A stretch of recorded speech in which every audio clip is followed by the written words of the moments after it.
I'm done with this. Now I just need to find the right shading.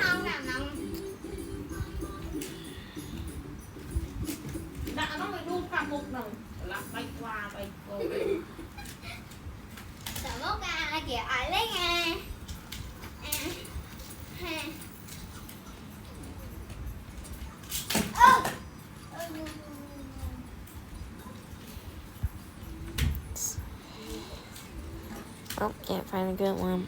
I'll just use this one then.